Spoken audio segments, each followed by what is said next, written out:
Everybody is manifesting all the time, even if they're not aware of it. Our thoughts and our mindset and the way that we feel ourselves are constantly dictating the reality that we experience. Every day you wake up, you're a different version of yourself, but you decide which kind of version you want to be. Do you want to be better than the person you were yesterday, the same, or worse? A lot of our listeners, they might be coming from like a rock bottom moment. How do you reframe that? When I turned 18, I started taking cocaine, and by the time I was 21, I was already in Narcotics Anonymous. I didn't know how to find happiness. I didn't know how to find self-worth. And I just felt really lost. And we attract into our lives what we believe we're worthy of. And I was like, okay, well, I have no self-worth, so maybe I'm keeping myself stuck. I went back home and I started researching manifestation. It was this real self-belief and feeling of, I just knew it was going to work out the way I thought it would. In the beginning of 2021, I made my New Year's vision board and I wrote on it, book written and edited, ready for release. I'd always wanted to be with Penguin because it's Penguin. They offered me a deal and I was like, thank you so much. I would like double. And 2 hours later, they were like, we'll do it. This book right here is a book that millions around the world have read. It's a book that I had read, and then fortunately my paths crossed with the author, Roxie Nafousi, an absolutely incredible person.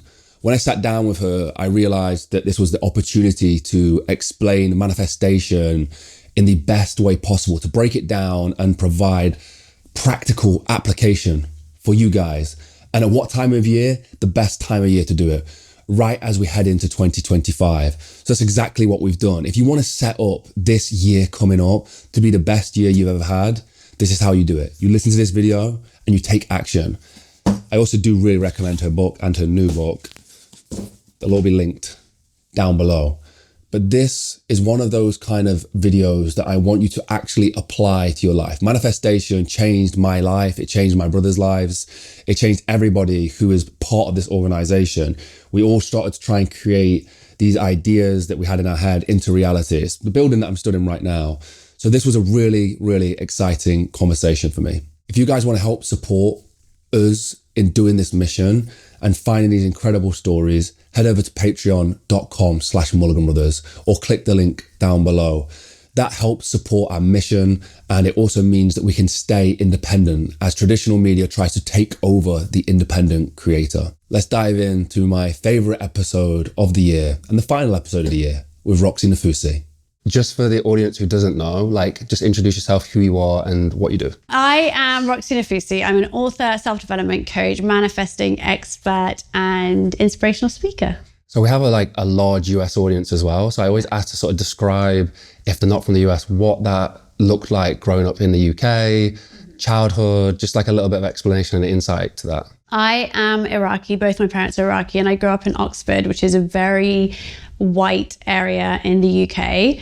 And I definitely felt from a very early age that I was an outsider. I didn't fit in at all. And then when the Iraqi war broke out, Islamophobia was rife, and especially Iraqis, they were really the enemy. And so I was very, very badly bullied at school. And then I ended up actually changing my name from Rowan to Roxie when I was 12. And when I look back, really, that was the beginning of when I started rejecting myself and feeling really ashamed just of who I was, simply because of where I had come from. And then when I went throughout my kind of teen years, I was finding all these kind of different ways to mold myself to try and fit the ideals and expectations of other people. And I was just losing my self-worth more and more every year. And I think that looking back, I suffered from depression probably from about 12, but nobody was talking about mental health at the time. I didn't really know what mental health was. I didn't know what depression was. And actually, mental health issues really had ran in my family. So when I turned 18 and I left school, I went straight to London. And I started taking cocaine and abusing alcohol. And by the time I was 21, I was already in Narcotics Anonymous. So I formed an addiction really, really quickly. And I think that the reason for that was I would take drugs or, drink alcohol, and I felt this sense of confidence and freedom from, my own kind of inner critic. And it was something that I'd never experienced before. And that was what became so addictive to me. And so I would always, my kind of routine to get ready to go out, I wasn't just putting on an outfit to feel confident. I was snorting a line of cocaine.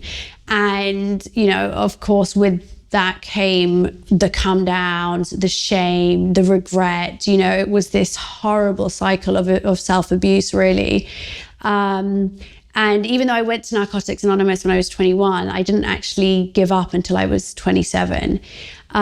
So when I was 27, it was May 2018, I was really at rock bottom at this point. I felt that nothing was ever going to change me. I didn't know how to find happiness. I didn't know how to find self-worth. I was single. I had no job. I'd never really worked. I was making literally no money. I just felt really lost. And I called a friend of mine, Sophia, and Sophia is very free-spirited. She's quite spiritually inclined. And she said, "Oh, babe, don't worry about it. Just listen to this podcast on something called manifestation." And so I did. I listened to this podcast, and in this podcast, what they said, it was Lacey Phillips talking on Love Alexi, this US podcast. And what Lacey had said was that manifesting was all about self-worth. And so we attract into our lives what we believe we're worthy of. And I was like, okay, well, I have no self-worth. So maybe I'm keeping myself stuck. And so I went back home and I started researching manifestation. And 2 weeks later, on the 7th of June, 2018, a man named Wade messaged me on a dating app. And a year to the day, on the 7th of June, 2019, our baby boy Wolf was born. And from that moment, I really immersed myself into this practice of not just of manifestation, but really like self-development as a whole. I always think I kind of brainwashed myself with self-help. I read all the books, I listened to all the podcasts. I really started my own healing journey. And through that, very organically, my career began and grew. I think one thing that's really interesting to me that I don't know if I've heard you speak about it apart from on the Jay Shetty podcast, was that incident of bullying that was quite severe. Where I think he was locked in a... Yeah. Would you be able to share that story with us? Yeah, so it was obviously, after the really tragic events of 9/11 and everything that happened, understandably, there was a lot of fear and there was a lot of anger, and that was directed quite a lot at Arabs and Muslims, and specifically Iraqis. And there weren't very many Iraqis, especially where I lived. I think I was the only one. I didn't know any other Iraqis. And I could feel the bullying was sort of getting worse and worse. And it was like, kid stuff, like making horrible remarks. It was... I don't think I've ever actually shared this, but there were these two girls in the year above me who told me that I should go and slit my wrists. I mean, it was pretty fucked up, to be honest. And then one day my mom had come to pick me up from school and she couldn't find me. And I had been locked in this phone box and the girls were chanting Saddam at me. And I blocked out the memory for years. It was only when my mum reminded me that I kind of knew it had happened again. And, it was hard, I think, because what happened was you don't just start rejecting, you feel sort of rejected by your peers, and that's so important as a young teen. But I started rejecting myself because I was just rejecting my culture. So I resented my home life. I felt very embarrassed of my mom. She would wear a headscarf, and even though she wasn't in a full hijab, she would wear a headscarf, and I wouldn't like her to pick me up from school because I'd feel so embarrassed. And, I felt this like embarrassment and shame around my family, my cultural differences, that we wouldn't really celebrate Christmas, that we would eat Arabic food.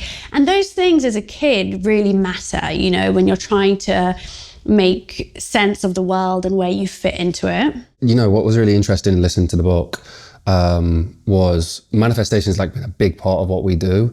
It's always, I think the first time I heard about it was a Jim Carrey story.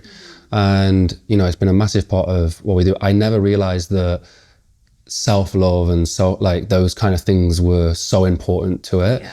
And I think as kids and throughout everyone's life, at some point there's a disconnect, and like you can be, it might be where you're from, or your financial circumstances or whatever, but that self-love, that self-respect is lost for a lot of people on the way. How do we rebuild it? The idea of like brainwashing yourself, that's something again that I can connect with. I used to be on a building site and I'd be listening to like Jim Rohn and Les Brown and everyone would be like, why the hell is he doing this? Is he doing this so he can carry the bricks quicker or whatever? But I was just trying to like reprogram the brain and like just bombard it with these like positive messages.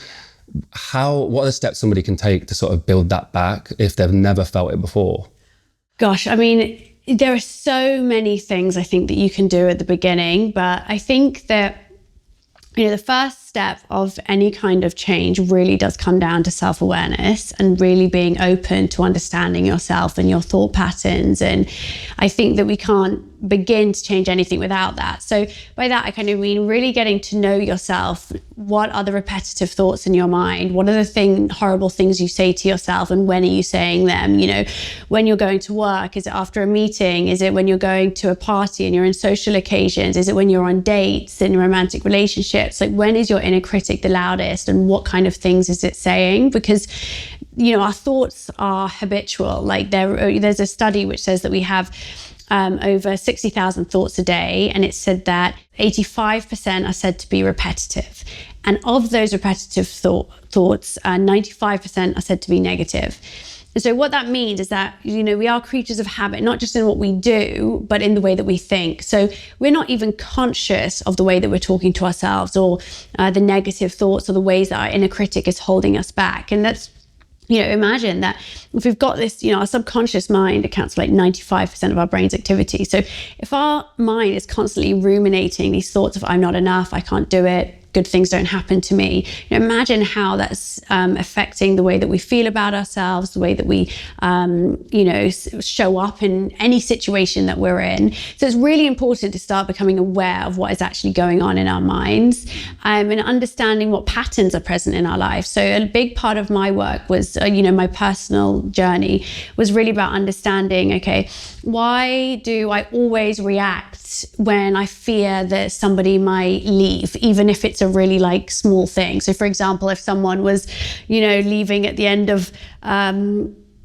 silly things, like imagine if I was going for sort of having a day event with some people, and at the end they were going to leave, and I would know that even at this really like, obviously people leave situations at the end of a meeting, or at the end of a day event, or at the end of a dinner, but that feeling of people leaving would trigger this anxiety in me of abandonment. And so it was recognizing those patterns that kept showing up. Or why was it that in my relationships, as soon as I felt like I was getting close to someone, I would want to retreat? So really understanding what patterns are present in your life, because only from then you can really start to think about like, what are the wounds and how can you start the healing process? So there's awareness, there's understanding your patterns, and then there's lots of tools and techniques that you can use to actually change the way that you feel about yourself and reprogram the beliefs that you hold about yourself. So things like using positive affirmation, changing the language that you use, and then of course there's things like therapy, healing, hypnotherapy.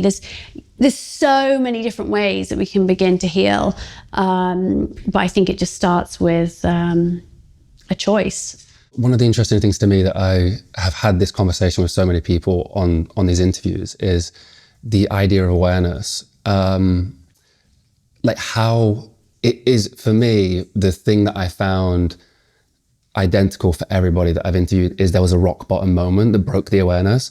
Is there a way to do it without that happening? Absolutely. I think the reason that people hit rock bottom and then teach it is so that other people don't have to. You know, I think that I really like the fact that I can use my story to help people so they don't need to get to that place. And I think that it's really just about like auditing yourself and just thinking, okay, even if you're feeling, you might be watching this and you haven't hit rock bottom, you might not be feeling, you know, hopeless. You might be feeling like, oh my gosh, I so resonate with your story and I want to get out of that as well. But you might be thinking, you know what, I generally feel pretty good, but I just want to improve. And so really it's just going, okay, which areas of your life do you want to improve? Why do you want to improve them? Like, why do you think understanding yourself better will help you? In what situations can it make things better? What bits do you want to keep the same? What bits do you want to change? I think that really it's also about recognizing that growth is inevitable. Like, all of us are growing and evolving every single day. And there's a line in the book which says, with each sunrise, we rise into someone new. And what that means is that every day you wake up, you're a different version of yourself. But you decide which kind of version you want to be. Do you want to be better than the person you were yesterday, the same, or worse? I think we all want to be better, right? 100%, yeah. In the book, you talk about the first time experience of manifestation after having your low moment. Was there moments through your childhood or earlier on where you'd had experienced manifestation, you just didn't know what kind of frame to put on it at the time? I think that everybody is manifesting all the time, even if they're not aware of it. And so I think, and by that what I mean is that our thoughts and our mindset and the way that we feel ourselves are constantly dictating the reality that we experience. And that's whether we believe in manifestation or we're open to it or not. There are some people that hear the word manifesting and they think, off, like, that's not for me. But we're all doing it. We're all influencing our reality by the power of our thoughts and how we feel. And I think that growing up, mostly I was keeping myself stuck because I was very unhappy. I didn't believe I was worthy of love or joy or happiness. I was very negative. I didn't see the positives in things. I always was looking at other people and what they had and what I didn't have. So I was keeping myself in this real scarcity mindset and place of lack. And so it was kind of no surprise, I guess, that I kept myself stuck in that way. I didn't seem to break through. I didn't seem to be met with opportunities. Things weren't aligning. But then there were a few times in my life when I look at and I think, I remember going for my first ever job interview. It was like my only job I had, and I was 21, and it was an account manager at Diageo. And I remember my brother and my dad at the time were like, there is no fucking way you're going to get this job. Like, you're straight out of uni. You never worked. Diageo is a FTSE 100. It's a huge company. This is a huge job for someone so young. Like, you're not going to get it. And I remember just being like, I was kind of like, when you're 21, you're also like so ignorant and naive, but in quite a good way. I was like, obviously I'm going to get it. Like, I just had this unwavering doubt and I was so confident and so sure that I was going to get this job, and I did. And for me, that was manifesting. It was this real self-belief and feeling of, it's like my step 7, trust in the universe. I just knew it was going to work out the way I thought it would. And I think everybody listening will have an experience like that, where they just knew it was going to happen, and it did. You guys know how much I love Huel. This is the best introduction into Huel, in my opinion. It's their protein bundle, which makes a great Christmas gift. Huel have just sent me one of these, and I want to show you exactly what's in it. 8 bottles of the ready to drink in every single flavor. This is my absolute favorite. You get one of their standard shakers, Huel Protein, and Huel Black Edition. My absolute favorite. 40 grams of protein, 26 vitamins and minerals, and slow release carbs to give everything that you need to get on with your day. Huel are doing exclusive offers right now. So if you check out the top pinned comment and use the link in the description, you can get exclusive offers from discounts to free t-shirts, free shakers. And if you use their subscription service, you get 10% off every single order. So go to the link down below. Thank you, Huel, for supporting this video. The book with the 7 steps, I've never, like I say, I've looked into manifestation. I've used what I thought was manifestation like throughout, the last 20 years or so. I've never seen a better breakdown of it. Like, I thought it was fantastic. And I really fully recommend it. Like, if someone wants to go and actually apply manifestation with a structure around it and like be able to sort of have, a hand to hold whilst they're doing it, I think it's fantastic. Obviously, I want people to go buy the book. I think that's the best way to do it. I'm not just saying that because we're sat in front of each other, but what are the 7 steps people can take? And like I say, more detail is in the book, but what are the 7 steps?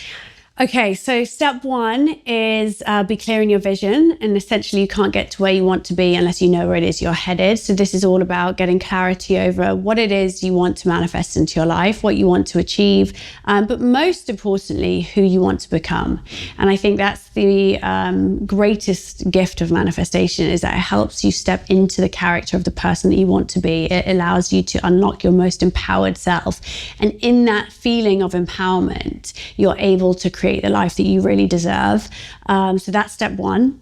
Step two is remove fear and doubt. So I believe that, you know, for all of us, what stands in the way of us and our dreams and the things that we desire is fear and doubt. And that's a culmination of our insecurities, low self-worth, limiting beliefs. And this is really a sort of process of undoing the damage that has been done. And this is kind of what we kind of were touching on earlier, which is the starting to work on that self-love, self-belief. And it's an ongoing process. And I think that's what makes manifesting a self-development practice. You know, it's why healing is so essential to this book. And actually in my second book, Manifest Dive Deeper, it does go quite a lot more into the healing process required for this. And I should mention actually that the reason this stuff is the most important is because the secret of manifesting is that we manifest what we subconsciously believe we are worthy of receiving. So yeah, it's the hardest step, but the most important. Step three is then align your behavior. And I think this is the step that often gets forgotten, because you can't just visualize what you want and then wait for it to happen. You know, there is no shortcuts here. This isn't magic, although it feels magical. This really is about taking action. And this step is exactly that. It's about stepping outside your comfort zone, taking risks, showing up as your future self, and you know, thinking about, you know, what would my future self do day to day? What would their routines be? What habits would they commit to? How would they allow others to treat them? What boundaries would they have? And I think this is such an important step. This is really about momentum and motivation and discipline. Step four is overcome tests from the universe. So this is my favorite step, because, you know, manifesting is a real life practice. It's not just that you learn to manifest and then life is perfect. Like, you're always going to be met with challenges, obstacles, rejection, but it's how you you know, interpret them and how you show up to them and persist through them that really determines where you end up. And so this is about reframing the way that you look at challenges and being able to take meaning and value from them and actually see them as tests. And the test really is the universe asking, how worthy do you really think you are? You know, are you going to settle for less than you deserve or give up at the first hurdle? Or are you going to stay strong and know that what you really desire is coming? Step five is embrace gratitude.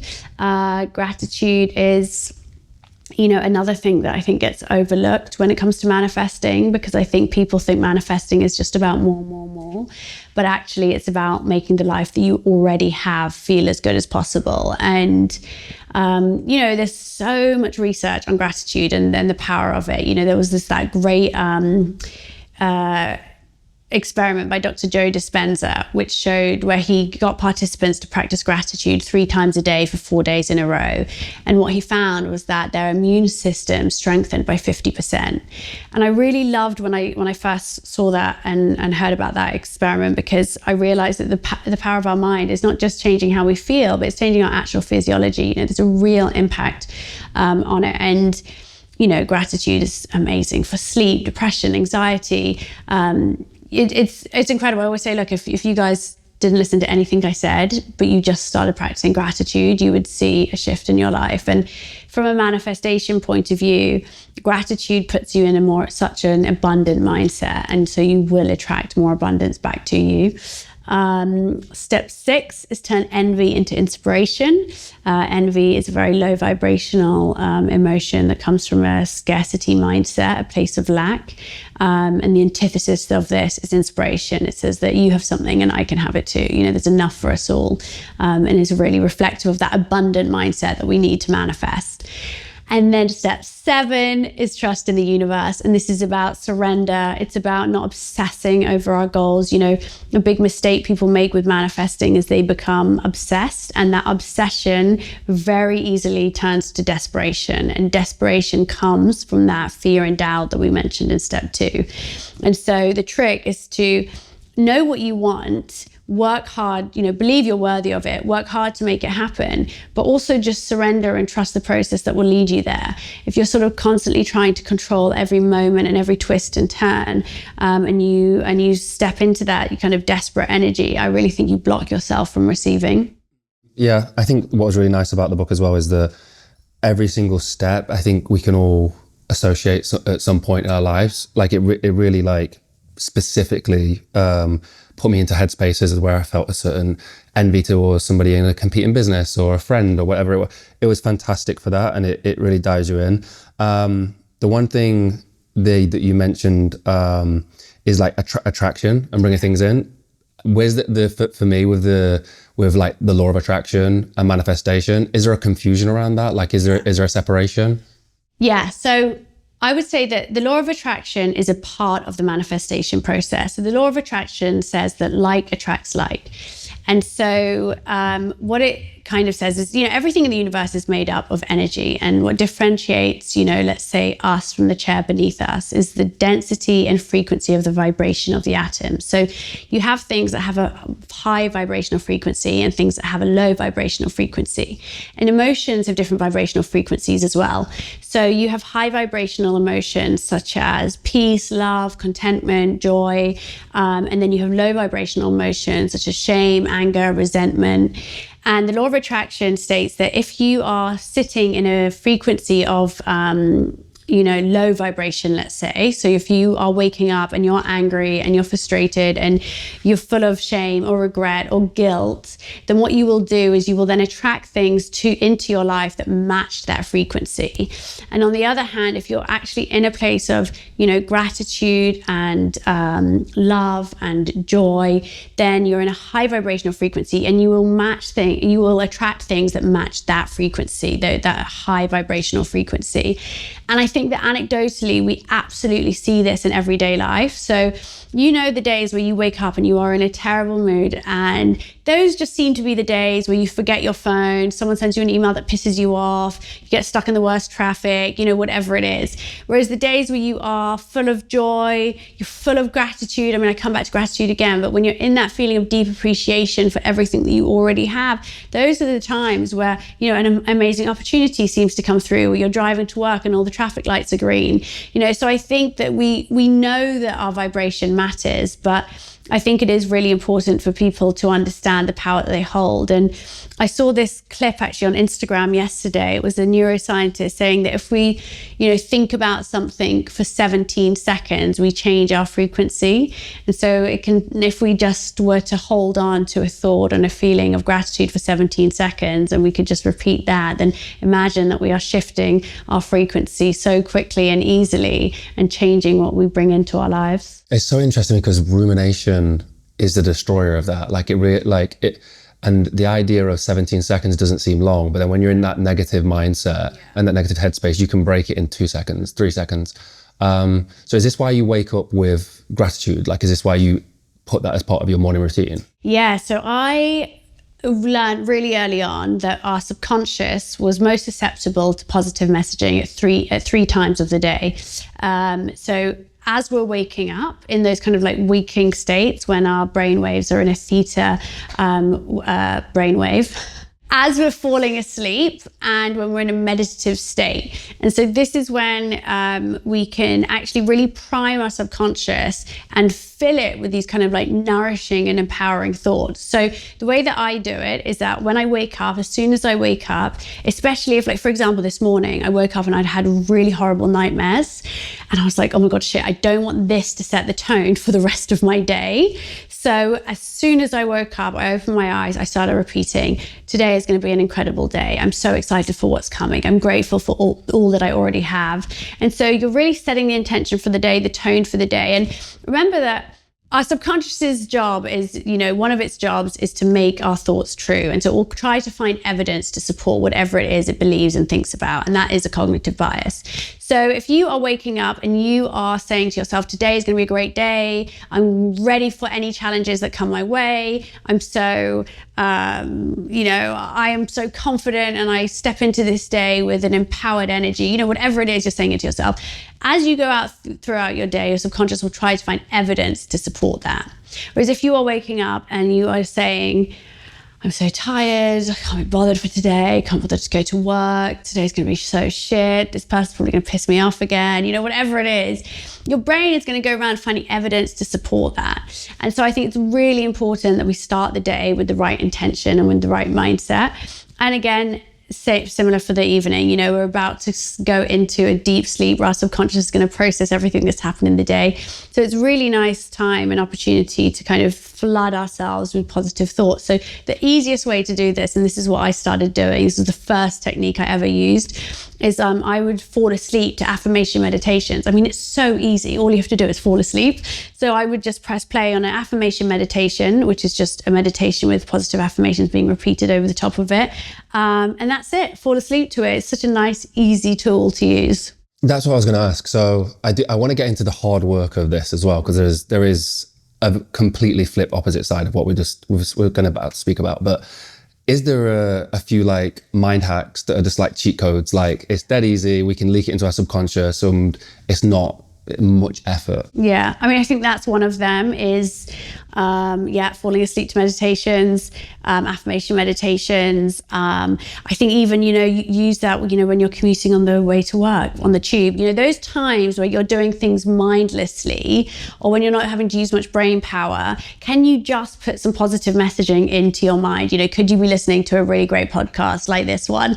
Could you be listening to an affirmation meditation? Could you be, what I used to love doing is pressing play on motivational YouTube clips while I was getting ready in the morning. So every morning when I was putting my makeup on, I still do it sometimes when I need a little pick me up.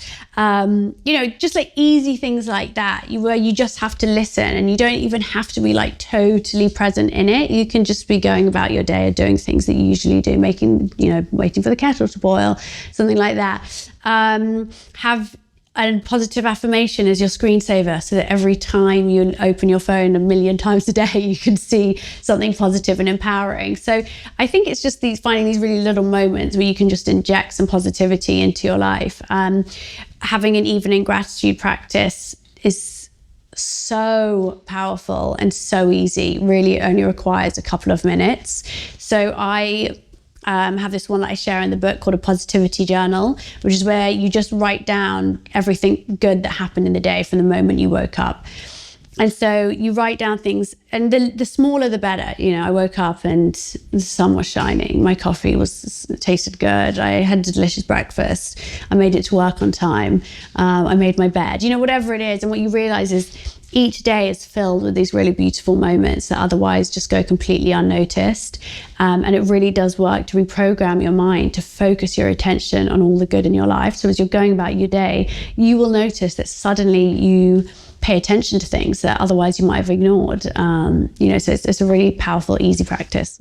Yeah, I think that's the easy side of it. Then there's the difficult side of it. And I think when you say the word woo-woo, I like that. I really like, because I think when I've seen people invest into manifestation, a lot of them do invest into that. They feel like it's a really easy, quick way to have success in their lives, that this was the missing ingredients. And I know I said about Jim Carrey, that was the first time I heard about manifestation. I love that story. Yeah. So he wrote a $10 million check for acting services rendered. And then I think it was like 3 or 4 years later on this, I think it was just after he'd finished Dumber and Dumber, he gets the check. Yeah.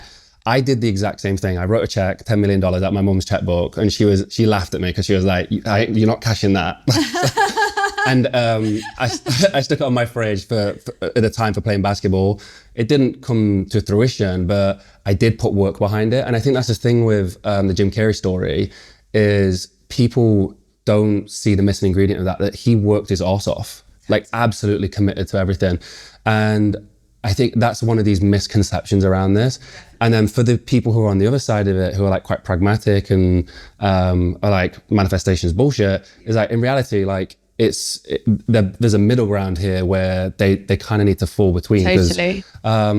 What's the hard work side of it? Like, what is the actual taking action side of it? Yeah. I mean, I think I'll also just say that this book is the perfect book for cynics. Yeah. And I actually think that's why it's been so successful, is because when you think about those 7 steps, you do not have to be in any way spiritual.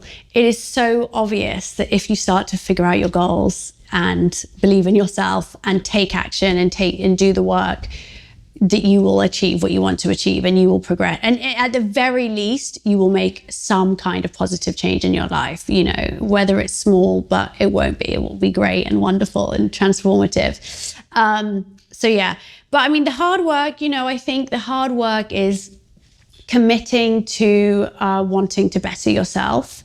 Because I think a lot of that requires consistency, determination, effort, and constant daily choices. You know, you have to constantly make a choice to do something differently to the way you were doing it before. And it's a lot easier to stay doing things that we've always done. You know, our subconscious really likes familiarity. So it really wants to keep dragging you back into old patterns, old thinking patterns. It encourages you to self-sabotage.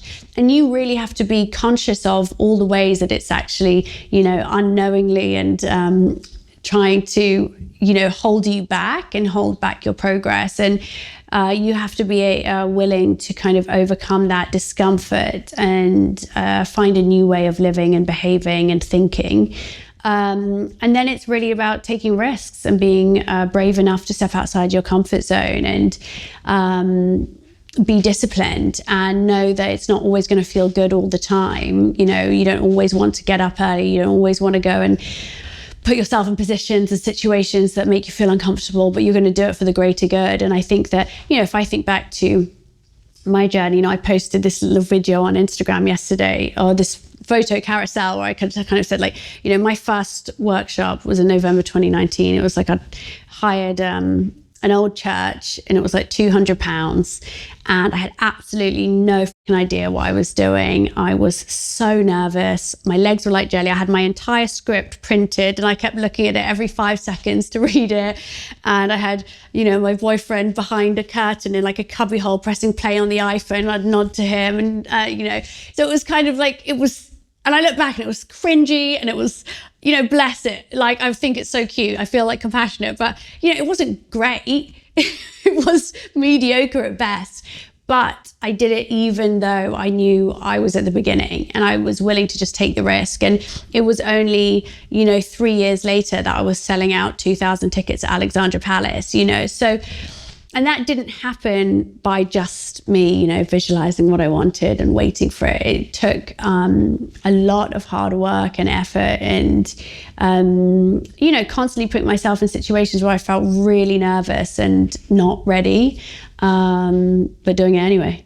Just a quick interruption for the video, guys. As many of you know, we are independent creators and filmmakers, but there is a massive attack on us right now. Traditional media over the last few years has started to slowly die. They are no longer the independent voice that you first thought they were. That's why we've created Mulligan Brothers Patreon. We've built something special for our most dedicated supporters, and I want to break it down for you real quick. The supporter tier gets you ad-free early access to both video and audio versions of Mulligan Brothers interviews 24 hours before it goes public. The executive tier gets you everything that a supporter tier gets, plus more. Exclusive interviews and behind the scenes content, walk and talks, daily routines, unreleased interviews, the stuff that you don't see anywhere else. And finally, the executive producer tier. Everything from the supporter tier and the executive tier, plus exclusive perks. Access to our treatment packages. Be the first to see which guests are coming up and get insight into the topics we'll be discussing before anyone else. And you'll even get an executive producer credit on every single documentary that we make. So if you've ever wanted to support the Mulligan Brothers mission of inspiring change so we can go around the world and get these stories that nobody else will,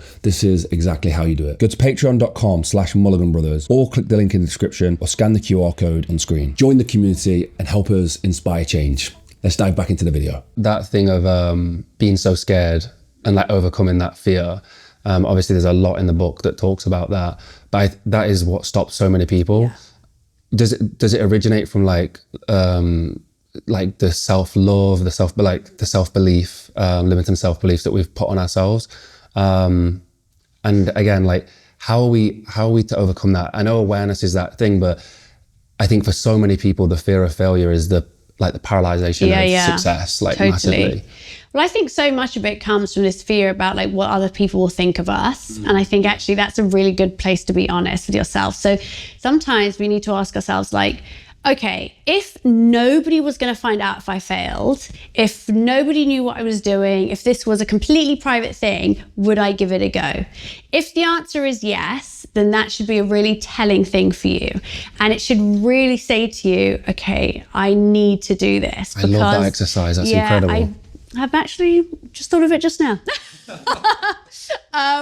But yeah, I think that is like such a good way to do it, because then you know where the kind of fear is coming from. Is it coming from, is it simply coming from this fear of what other people will think of you? And if it is, we absolutely know to discard that and carry on anyway, because at the end of the day, another person's opinion is so fleeting, you know, and I think that we put so much weight on what other people might think of us. You know, we think that they're going to judge us, they're going to ridicule us, we're going to feel embarrassed, but it's just never in reality like that. I mean, think about the times that you've seen someone else fail. How long has a thought about their failure ever lasted? Firstly, it's probably lasted no longer than a few seconds before you moved on with the rest of your day. But secondly, the thought we feel around people that fail, for most of us, is compassion. We don't think, what an idiot, or, you know, God, loser. Do you know what I mean? I don't think we're inherently bad people. I think that actually we just think, oh, bless, like, hope it works out for them the next time. And so we have to kind of offer ourselves that same narrative. And I think that there's just this misconception that people should be ready before they begin, you know, that you know, you've got to, and then we always hear it, you know, I'll start it when I've got good at this, or when, you know, how as women is constantly like, we used to definitely be like this. I mean, I know I was. I'll do it when I've lost some weight, when I feel more confident, when I feel like this, you know. And it's just like it's just again being aware of when you're saying that to yourself, and then giving yourself the kick up the arse you need to just do it anyway and get started now, because you only learn with practice. You know, you're not going to get better doing it on your own or doing it in your head. And then a really kind of practical technique people can use is to visualize their future self. So this is something that I talk about in the book in step 3, and it's something that I still do all the time. So before I go into a challenging situation or something I haven't done before, I think about my future self. Take the first time I stepped on stage. I had never done it before, but I was really inspired by people like Brené Brown and Jay Shetty and Tony Robbins. So anyway, what I would do is before I'd go on stage, I'd close my eyes and I would think about my future self 1 year, 2 years from now. And I'd think about myself walking on stage confidently, slowly. I would think about myself, you know, without my voice shaking, without my legs feeling like jelly, and giving an incredible talk and feeling really confident while doing so. And eventually that's what happened. You know, I visualized it and kept practicing, and it helped me step into the character of my future self. So I think you can do it with any situation you feel scared of. Let's say you're going on a date for the first time, or you're going for an interview. Visualize your future self. How would they show up? How would they hold themselves? You know, body language is so important. How would they hold themselves? How would they speak to themselves before? How would they speak to the other person? How would they feel? I think it can be a really powerful little tool, is stepping into the character of your future self or your highest self. Going on stage is big though. Yeah. Like, that's huge. Do you still feel nervous now? Like, have you shook the nerves completely? Yeah, completely. No, Wow. I don't get nervous at all now. Yeah, you know, I love it. And actually it was funny because we did one in Thailand the other day. It was amazing, whole new audience, 2,000 people. And I was like, my God, so nice to like not feel nervous. And you just get excited. But also that's the mindset shift, is really understanding that like nerves and excitement feel the same in the body. Yeah. So when I would feel nervous, I would just say, I'm so excited. I can't wait to get on stage. And you just trick your mind, you know, into believing that you are. And it's really important to say that to yourself, you know, I am so excited. I can't wait to do this. I can't wait to be heard. You know, if you're going into a meeting, you're presenting something, you might be feeling quite nervous. Instead, you can say to yourself, I can't wait to share my ideas. I can't wait to allow myself to be seen and valued for my efforts. So you can say things like that to yourself. It's just a really easy little mindset shift. Wow. I know, I love it. So then we go on to self-love. This one's really interesting to me. Again, like I struck a chord with this. One time I got quite bit through depression. I was like pretty big. I'd put a lot of weight on and I absolutely hated myself. Would talk to myself horribly in the mirror. Disgusting was like a word I'd use a lot about myself. But I managed to lose the weight and I managed to get in really good shape. I had my dream body, everything. And I still looked in the mirror and thought I was disgusting. I could not see past it. Eventually I put all the weight back on. When the next time trying, I don't know what podcast I'd listened to, but I started to say to myself, like, I'm not where I want to be, but I've got an incredible body. It's capable. I love my body. Ever since then, I've been in shape since. Like I've managed to do it and I've had that respect for myself. And I think that was the poor self-love. Is that at the core of like, are we always going to fall to that level? Like, are we always going to, if we can't get past loving ourselves, if we have that disrespect for ourselves constantly, are we always going to fall down to that? Is it like, because for me, it feels like I snap back to that quite quickly. And it's not just weight loss. Like this could be anything in business, relationships, whatever it is. Yeah. I mean, I think that unless we do the real inner work to kind of like heal the wounds where it all stems from, then it does keep kind of like coming up and showing up again. And I do think that it's so important to get on top of, because like you've just shared in your example, when you first lost the weight but you were still using the words like I'm disgusting, then what's happening is when you repeat a thought enough, it becomes a belief. So you then start to believe that you are disgusting, and so your subconscious will try to make that belief true. So once you've lost all the weight, it's actually saying, wait a second, no, you're disgusting, remember? So then it pushes you to put the weight back on and start eating. And I always say to people, like, how many people have been on a diet and they start to feel really good and then they celebrate with a McDonald's, or a bag of sweets? That's our subconscious, self-sabotaging and taking it back to what it knows, which is taking it back to that feeling of guilt or, self-loathing or whatever it is for you. And I think one of the mistakes that some people make when they're striving for success is they're so focused on, the doing, the actions, the behavior, the making sure that you're waking up in the morning, making sure that you're getting these deadlines done or reaching out to clients and all that stuff. And then they forget about the inside work that needs doing. And I think that for me, the reason it's so important is not just because you need self-worth to be able to attract things into your life, but actually because even once you achieve success, if you haven't done the inner work and you don't believe in yourself, you're not going to enjoy it much anyway, because you will constantly feel that there is a void within you. And so you will reach that goal and then you will find a new goal and you won't ever feel fulfilled and satisfied. You're constantly chasing something that doesn't really exist. And I think that's what I learned really early on, is that, actually I was striving for something that I thought would make me happy, but actually what I needed to do was make myself happy first. And now, often people say to me, what are you manifesting next? And I'm like, really nothing. Like I'm just so happy and content in my life that I feel the universe is just aligning and I'm moving forward. But I have been content since I started this journey, and I've just enjoyed the whole way along. I haven't felt like, oh, I'll be successful or I'll feel validated when I'm a bestseller or when this book does well or when I get this talk. Those things are just great. They're really fun.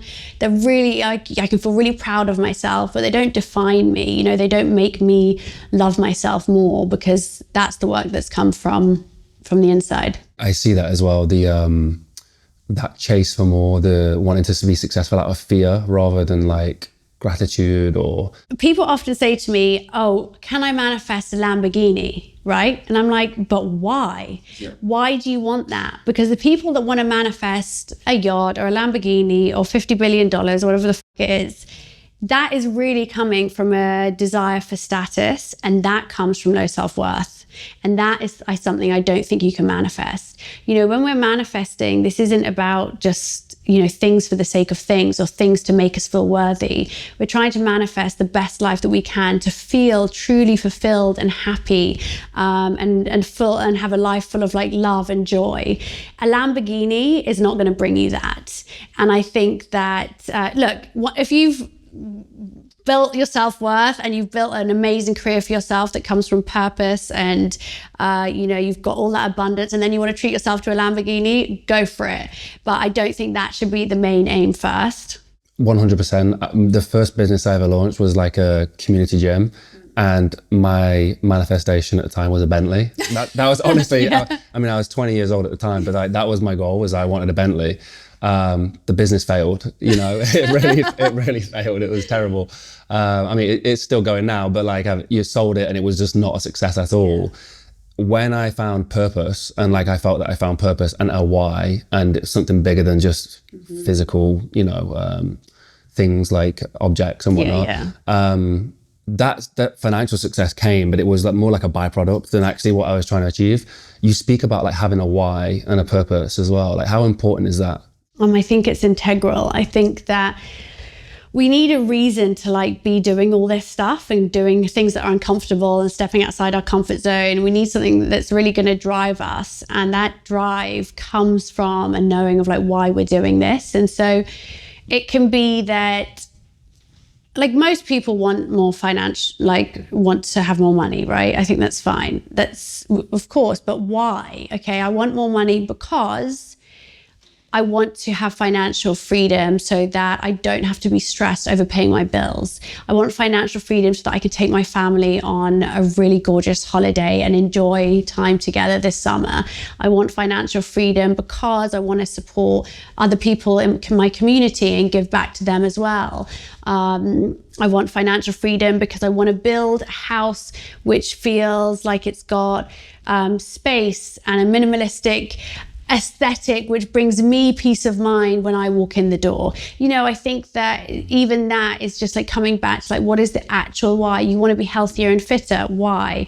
Because I want to be able to play with my kids and keep up with them, and I want to be able to have a healthy body for as long as possible and feel strong for as long as possible. And you know, so I think it's always finding the why. And I think that people, no matter what job you're in, like, you don't have to be a business owner to know your why. And that is not something that is just for founders. No matter what industry you're in, whether you are a salesperson, whether you're in insurance, whether you're in, you know, whatever you're in, think about what the service you're providing is and who is benefiting from that. So, you know, if you're in sales, you're offering a product to someone who's in need. You know, that's a great thing to connect to that when you're at work. And I think it's always just about reminding yourself, like, why are you waking up in the morning to go do this thing? And even if you're in a job now that maybe you're not enjoying or you feel unfulfilled, if you just think to yourself, and as an exercise right now, who am I benefiting from the work that I'm doing? When I get up in the morning, when I go to work, at the end of the day, who have I helped? Who's on the other end of this journey? You will find that actually you find more fulfillment in the job that you're already in. 100%. I've never been more unhappy and more broke than when I was in pursuit of finances and a car. Like, that was just, I've never been more broke. And I think at the time, like, I wish I'd seen that actually there was a really nice community of people there that were trying to get fit and healthy. That would have been fantastic. Like, that would have actually led to success. And trying to sort of push that would have been much more successful than what I was trying to do. I have versus I get to, I kind of feel like I love that. Like, when I read that, I was like, that really clicks. And having that gratitude just to be able to. Can you speak a little bit more on that? Yeah. So it was, and I'm sure some people listening will have heard it before. And I remember, so it was that I was in a spinning class, and by the way, if I wasn't doing this, I'm going to be a spin instructor. They're so fucking motivational. And I was really struggling, and I was like so tired, and I felt like the instructor had literally read my mind in that moment. And he said, you don't have to be here, you get to be here. And in that moment, I really realized that, oh my God, yeah, nobody's forcing me into this room. Nobody forced me into this class this morning. I get to be here because, my body is fit and healthy enough to be able to pedal. I can afford to, pay for the class. I have the time that allows me to be here. This was before I had kids, let's be honest. I wouldn't have the time now. But, I really thought about all the ways that I got to be there. And it completely changed the way I felt. And I actually enjoyed the rest of the session. And I realized that, so often in life it's, oh God, I have to go cook dinner. I have to pick up my kids from school. I have to go to work today. And actually, if we could just change it to, I get to pick my kids up from school. I get to cook myself dinner. I get to go to work. I think it really just reminds you that not everybody has that privilege. And it just takes you back to that feeling of, contentment and gratitude. There's this thing called upward comparison and downward comparison. So upward comparison is where you look at people who you perceive as better than you, and that can be really, it can help to inspire us, but it can also have detrimental effects to our mental health. But then there's also downward comparison, which isn't looking down on people, but reflecting on people who are maybe worse off than you and allowing it to remind you of everything that you have and how far you've come. And I think it's really healthy to have a good balance of both. On the idea of sort of comparing, the idea of envy and inspiration over envy, how detrimental is envy? Like, how destructive can that be to trying to be successful? I think that envy is a toxic feeling, and I think when we think about it, even when we're young, we kind of. How many times do your parents tell you, like, that person's just not nice to you because they're jealous of you, And I think that envy can really bring out the worst in people. I think it can make people judgmental. I think it can make people mean to others, try and sabotage them. I think it can be a really toxic emotion, but it is a natural one. And I think it's really important to understand that, because lots of people try to deny and feel shame around feeling envy. And what happens is, if we don't admit when we're feeling envy, we do pass on as judgment. So a confident person might walk in the room, and instead of saying, a confident person might walk in the room, and usually what we say is, oh, they're so up themselves, right? And actually it's envy in disguise. What we really are thinking deep down is, I wish I could be that confident when I walked into a room. But we can actually change that thought. So if we are aware of, and we can catch ourselves, so next time you're judging someone, let's say you're on TikTok or you're scrolling through Instagram and you're going, oh God, cringe, or whatever it is. Actually, maybe take a moment to stop and ask yourself what's going on there. Why are you passing judgment on that person? Is it because it's a part of you that desires something in that? Maybe you wish you had the confidence to show up in that way. And I think that first, if we can just take ownership of our envy and really understand it and not be ashamed of it, you see kids, I mean, we've got Wolf, bless him, he's 5 and he's constantly like, oh, I think I'm jealous. I've taught him to identify his jealousy, and you see how much it props up in childhood. I'm like, Jesus. So I think it's about owning it, and then it's about transforming it into something more powerful, because envy really holds us back. I think it brings down our vibration. Secondly, I think it can paralyze us from taking action, because we are thinking, well, I'm never going to be able to get as far as them, or it might just bring out a side of ourselves that we don't like, but we can transform it into inspiration. So inspiration is allowing other people to actually show you what's possible and expand your mind, and it's it just feels better. When I look at somebody that my initial reaction might be, oh, damn, and then I could think, no, that's showing me it's possible. I'm going to feel inspired by that. And it really does help. That exposure is so important. I'm so fortunate I get to sit with people like yourself, and I can see how successful your book's been, your business. I remember we did an interview with Ben Francis, the guy who owns Gym Shop. Yeah. And for me, he was walking us around his facilities, and it's how many thousands of square foot of buildings and staff and everything. And I remember thinking quite vividly, he is skin and bones and flesh, and from a similar background to me, it is possible. These things are possible.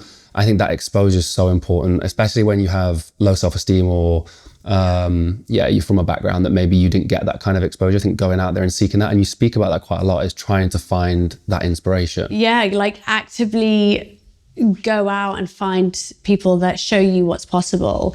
And I think that's why I love reading like autobiographies of people, or watching documentaries. My favorite are the music docs, because they always make me want to go and work really fucking hard and like go out there, and they just like really get me so excited. But yeah, I think it's about seeing, yesterday that post I shared that I mentioned about showing where I started, I think it was one of my like most liked posts this year. And I think it's because it's just reminding people that like I just like everyone else, we all start somewhere, and so anyone can do it. I think that's lovely, hearing you being nervous, having your pieces of paper, playing the music on the phone, like all those kind of things. Then you're in Thailand, like ripping it to 2,000 people, like in a different country. Like that sounds incredible. And I think it gives people that ability to take that leap of faith. Like if somebody else can do it, then I can. And you might fall flat on your face, but it's worth doing.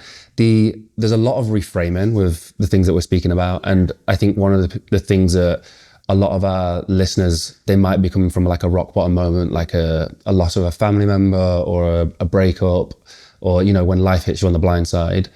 How do you reframe that?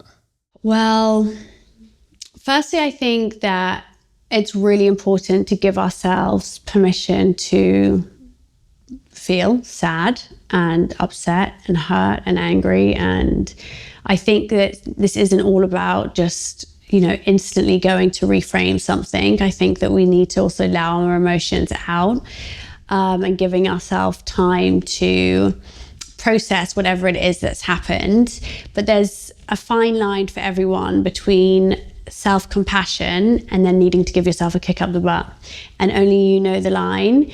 But I mean, I do understand, I lost my dad 5 weeks ago, and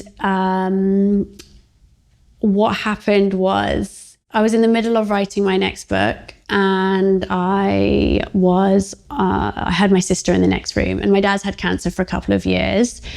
And just before I had gone in to start this writing session, we'd called my mom, and my mom said, "Oh, your dad," just before he went to his nap, his lunch, he always has a lunchtime nap, his hand couldn't hold his knife. And we said, "Don't worry, Mum, go to your party, and Dad will be up from his nap in 3 hours, just go."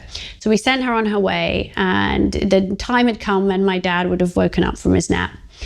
And I heard my sister in the next room call the housekeeper, and the housekeeper was shouting for my dad, and there was no answer. So I rushed in, and she took us on FaceTime, and we found that he had passed in his sleep. And, I will never forget the kind of like screams from my housekeeper finding him and having to make that call to my mum. And it was incredibly tough. And that was on the Saturday. On the Monday, we flew to Dubai. On the Tuesday, we buried him. In Islam, you bury a body very quickly. And we and my siblings and my mum, we buried him in the morning. And that night, I had to go on stage and do a live show. And it was the hardest show I have ever done. I mean, I think I wasn't really like there. It was, it was incredibly difficult. And I remember afterwards feeling, I was so pissed off with myself. I hadn't given a good enough show. I was so frustrated. I felt like I was embarrassed. And then suddenly I thought to myself, no, it might not have been the best show you've ever done, but I certainly did do my best, and that actually was the most amazing shift for me, where even in that moment, I was able to reframe it in a way that helped me. And the next night I went back on stage, and it was honestly incredible. And I really felt like I had the strength of my dad behind me. And, my dad's an amazing man because he was so philosophical. And even in his, I would ask him if he was scared of dying, and he was like, "Gosh, don't be so stupid. Like, of course not. I've had an amazing life. I had many years, I had 34 years with him as my dad. He got to see everything he was so proud of.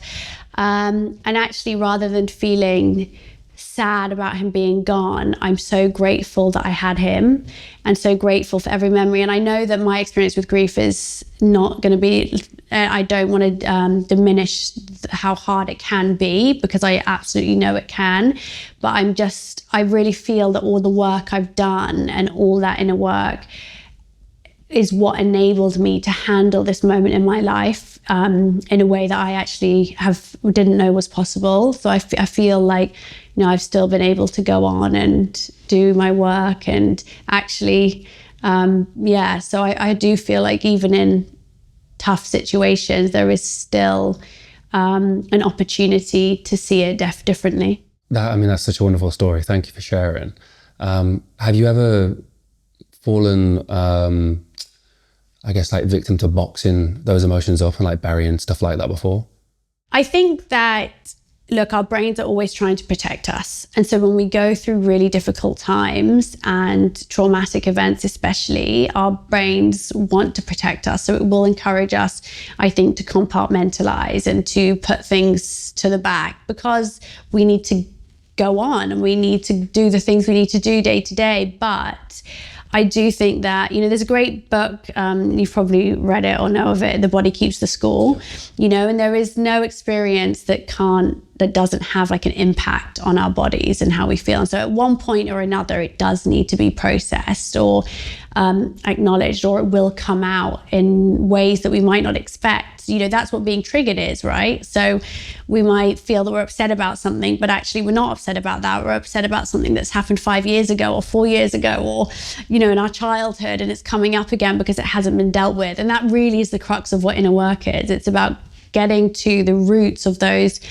traumas and those wounds and being able to simply process them and giving yourself a chance to feel them and change the power that they have over you. For somebody who's not dived into this, and through childhood things have happened, maybe they've lost loved ones, and they start diving into it. My experience was that was quite a painful year of my life. At least it was there's a lot of turmoil. How would you explain to somebody that eventually on the other side of that will be beneficial going through that? Yeah, I think it's if we don't deal with our past, it will constantly control our future. And I think that it's really an important thing to recognize, is that we are not sort of free and liberated and able to actually make conscious choices in the present until we acknowledge the parts of our past that are holding us back and controlling us. And so it's absolutely worth it, because it's only then that we actually, I feel that it was only since I was able to heal from my past that I could actually have agency over my life. Do you know what I mean? And a sense of control and a sense of,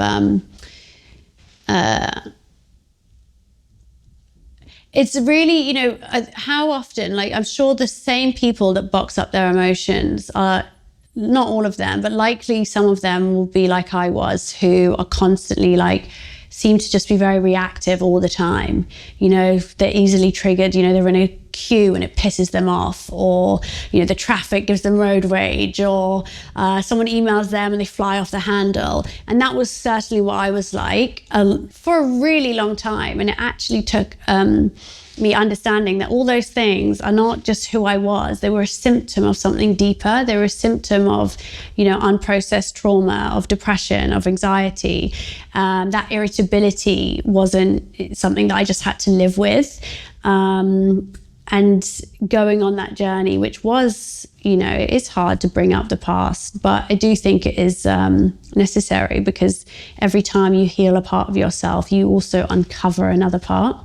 It's so interesting when you think you know yourself, and then you really start to dive in and do the work. You can, for me, just silly things like being annoyed if somebody's late or not on time. Yeah. Linking that back to my dad not turning up was you feel so stupid, but I'm that was what it was. But then as soon as you realise it, aren't you okay, I can let it go now. Yeah, you can let it go. It can be as simple as that. It doesn't have to be. And I think, I'm now not, I don't do therapy. I don't journal. I don't do all these things. I'm not suddenly like, I don't do like the work every day. Like you don't have to do it forever and ever, it's just, but there was a period of time where I really needed to, and now I'm good. Now I feel good. And I'm sure there'll be a time when I need to do it again. And then, so I don't think people need to be scared that once they go down this route, it's suddenly every day is going to be deep and heavy. Like, no, the aim is not to feel deep and heavy and intense every day. It's to actually do all that hard work and then find lightness at the other side. What point did you realize that you'd got to a point where you could help and share others? Like, what was there a point that clicked with you, like, actually I have value to offer now, and like I've healed enough, or I've gotten enough awareness that I can actually help other people? Well, to be honest, I actually started when I was still quite on my own journey. And I think it was because what had happened was just before I became pregnant, I'd started something called Agony Aunt Sundays. On my Instagram, every Sunday, I would just ask people to send in the dilemmas and I would give them advice. And it was only just because I really liked giving people advice. It wasn't anything more than that. And when I went through my pregnancy, I had really, really, really severe prenatal depression. It was like the worst time of my life. I gained like 30 kilos. I literally wasn't leaving the house. That was for sure like the hardest time of my life. But what kept me going was that every Sunday I would help people by just answering their questions. And so it became this like thread of hope. And through that, I started building this like community, but at the same time, I was also being very honest about my own journey and very vulnerable and very open with people. And so when I was starting to feel better, they were seeing it. And I had a pretty small following at the time. I think it was like, I had like 20,000 followers or something, which was still a lot, but small in comparison. And then I started growing organically from that. And I think that why I felt so connected to my audience is because I wasn't saying I'm the finished product. I was saying like, I'm on this journey with you and let's do it together. And so I think it was really important for me not to feel like I'm ever like preaching to people. It's not like, this is what you should do. It's more like, here are some things that could help, have a go and see what happens. No, I love that. Someone asked me for advice recently and they're really struggling. And my suggestion was them to go out and do something for somebody else, not offer advice or anything like that, but like go help somebody clean their house or whatever it was, and give you that sort of sense of purpose. And I think that's so fantastic to be able to do that for somebody else. Like when I'm feeling down, if I can go out and help somebody, like I don't know what it is, but it just makes you feel so nourished. And absolutely, yeah, it really helps. Being of service to others is the quickest way to get yourself out of your own head. I think firstly, it's part of that downward comparison we spoke about, which is being able to understand that there are people that are worse off and that we should feel grateful for where we are. Some of it is about the feel-good chemicals that are released when we do good for others. Another part of it is just about connection. We feel genuinely connected to people, and in a time where we can feel lonelier and lonelier, I think it's really important. And then lastly, again, it's just an amazing distraction.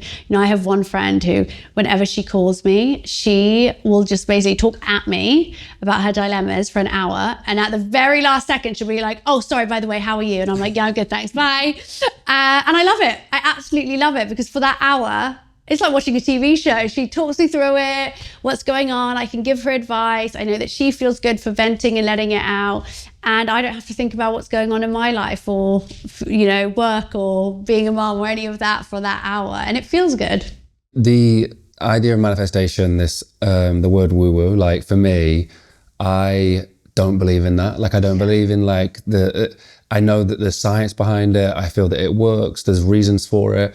But there's where somebody would say that I'm definitely invested in the woo-woo is I feel like the universe leaves signs, or there is science. Is that a case? Or? Yeah. I mean, I feel that absolutely. I think that, I talk about it in step 7, and it's, look out for things that seem like coincidences or these serendipitous moments. Like if you're thinking about someone and they message you, and see that not as a coincidence, but as a sign from the universe. And I really think there is something kind of incredible when you start looking out for them and you start noticing them. And, it does, there is something there is a greater force, and for me, you know, for some people that's God. You know, for some people it's a spiritual realm. For me, it's just there's an energetic force. There is the law of and the power of the universe that means that what we think about and the energy that we put out changes what we get back. And you know, I find I'm like, there is no way this stuff that like I would put on my vision board could happen. Like there is an element of it, yes, I think. And I'm exactly the same as you. I always thought that I was really not spiritual at all, and that I was very like pragmatic and not woo. But then actually I do, even though I say that the manifesting isn't magic, because you can't just like wish for something to happen and it happens, but there is some kind of magic to it. There is some, you know, my team now see it. Like my team are always like, if we say we need a new person to start the team, or I need something new, they're like, oh, Roxie, just think about it and say you need it, and someone will email it tomorrow. This was a question that I guess comes from like that tests of the universe. The choosing to avoid short-term discomfort and why that takes you off your path. Like I wanted to hear you sort of your thoughts on that, of like avoiding pain or avoiding discomfort and not going through the shit that you need to go through. Yeah. But how that's actually detrimental to the path that you're supposed to be on. I think that if you have somewhere in mind that you're trying to get to, like you have a goal in mind, or you know who you want to become, I think on that sort of journey, you can't be constantly trying to avoid things that make you uncomfortable or that don't feel good, because although we kind of do want to avoid pain or internal discomfort, we have to learn to embrace it. So for example, you know, if you know, I can only speak for myself, but if I, on this journey, decided that I was going to avoid discomfort, I would never have done any podcast ever. I would never have stood on stage. I wouldn't have released my books. I would have been worried everyone hated it. You know, there's all these things I wouldn't have done. I wouldn't have gone to therapy. I wouldn't have had difficult conversations with my partner to improve my relationships. You know, there's all sorts that I wouldn't have done. I wouldn't have, you know, gone to the gym, you know. So I think it's, you know, an important part of growth is just being able to like sit with it. It's like, take the gym example, you know, how sore you get after the first time you've been back at the gym after a big break.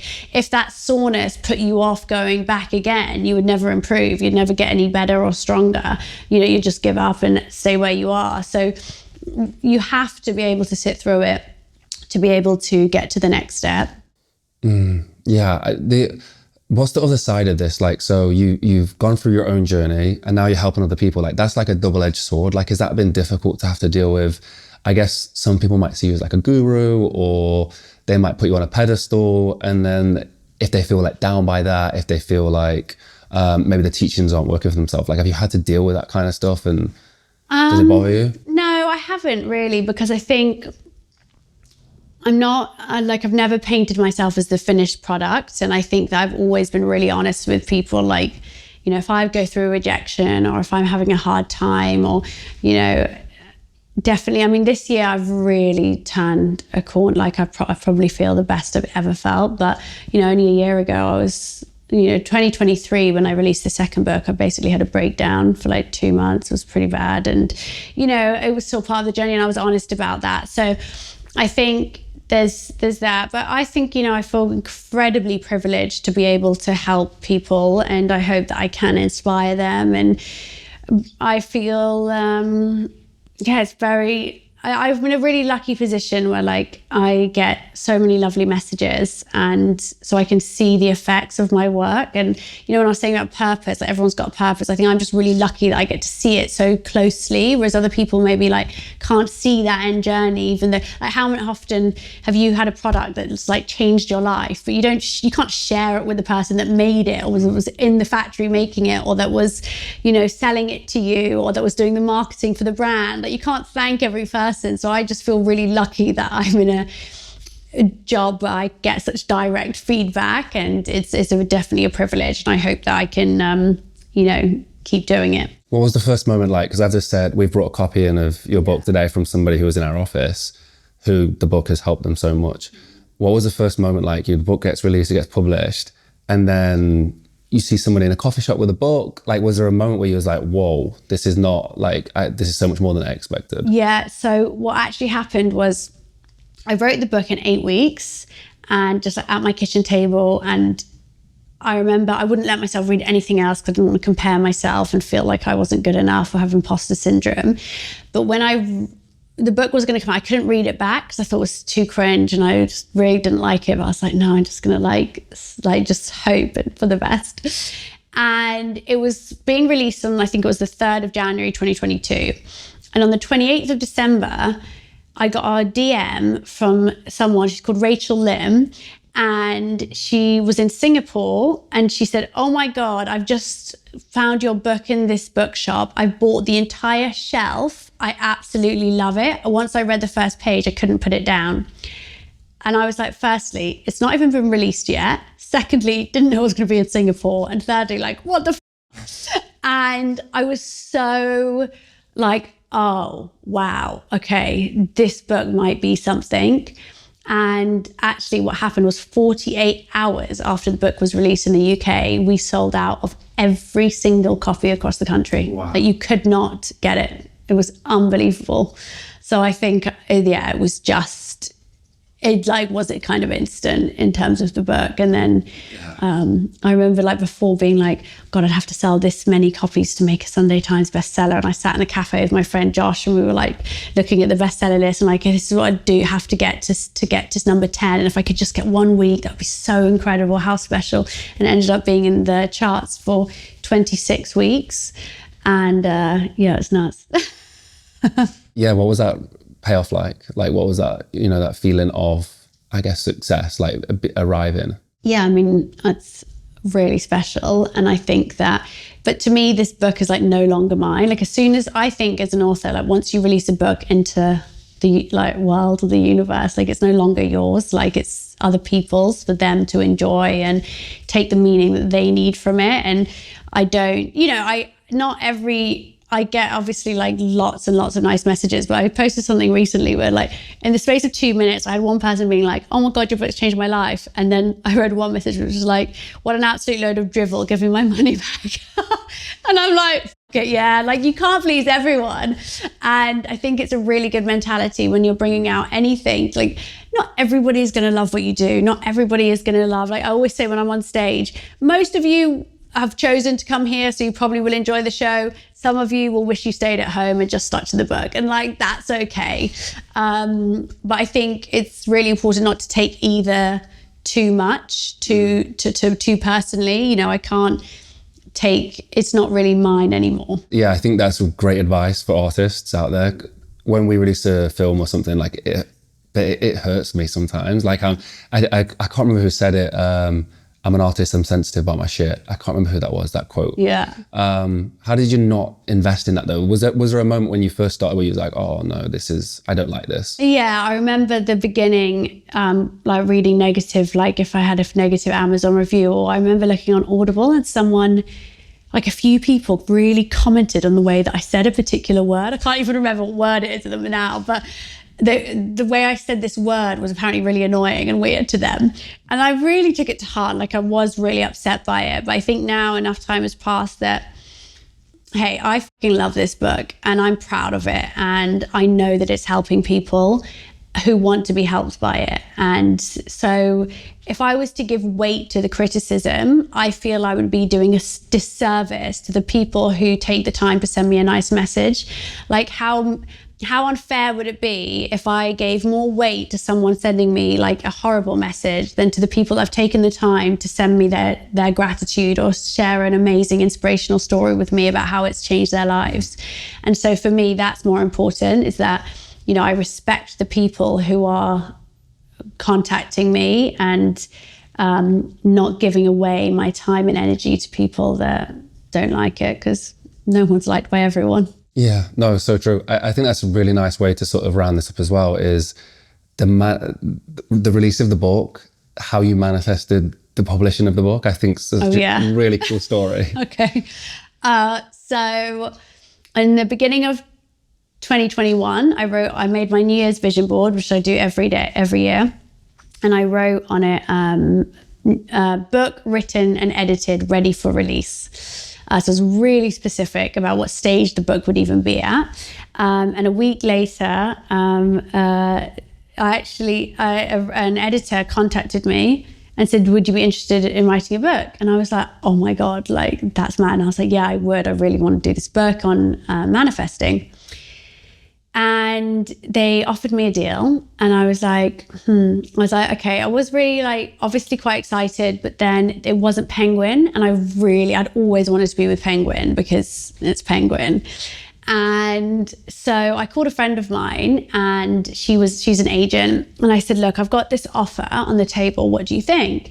And she said, look, you're a first-time author. I would definitely take it. And I was like, okay, I'll think about it. Anyway, I decided not to go with the publishing house, and I decided to decline the offer, which is part of my step 4 overcome tests from the universe. And I was like, you know what? I'm not going to take it. It just doesn't feel right. And I need to wait for like the exact right thing to come. And then that was on the Friday. Then on the Monday, it was 9 p.m. I was in the bath, and I got a message from Grace, and my agent friend. And she said, oh my God, you'll never believe, I totally forgot. I had a meeting today with the head of nonfiction at Penguin. Here's her email address. And so I emailed Ione from Penguin, and I wrote the manifest book in like capital letters in the subject. And I was like, hi Ione, I'm writing the new book on manifestation. I've been doing workshops on it, and I've built an amazing community, and it's going to be like an amazing book. And I've already got an offer on the table, so let me know if you want it. If not, don't worry. Kind of like that. And she replied straight away being like, I'd love to chat. Should we meet on Zoom on Thursday? And so we got on Zoom, and in front of her, I saw one of my favorite ever books, which was Susan Jeffers' Feel the Fear and Do It Anyway. And in that moment, I was like, yeah, this is it. So I gave my pitch. I was so excited. And 2 days later, she called me and she said, Roxie, I'm really pleased. I've taken it to the wider team. We'd love to make you an offer. And I said, thank you so much. I would like double. And she said, we'll call you back. And 2 hours later, they were like, we'll do it. No way. Yeah. Wow. And I think it was just, but I was so full of self-belief and enthusiasm and passion, and, just went for it. We spoke on the call about New Year's resolutions, New Year. I'd love to just hear a little bit about that. Like, how can we set ourselves up for 2025? The new year is like an amazing time where you've got like tons of new energy, new intention, motivation. So use it. I'm really not, some people don't like New Year's resolutions. I love them. Like I love any opportunity where you're encouraging yourself to make change. Think about who it is you want to become. How do you want to feel at the end of the year? What do you want to leave in 2024, and what do you want to take into 2025? Reflect on what went well last year, what didn't go well. And what you can take charge of. I think so we can't control everything in our lives, but the things that we can, we should. So just really set some time aside to get clarity on how you want things to be different, what you want to do, and where you want to be. And if we were to direct the audience to, obviously the book is like a great sort of follow-up from this. Is there anywhere else you would tell people to go and direct them?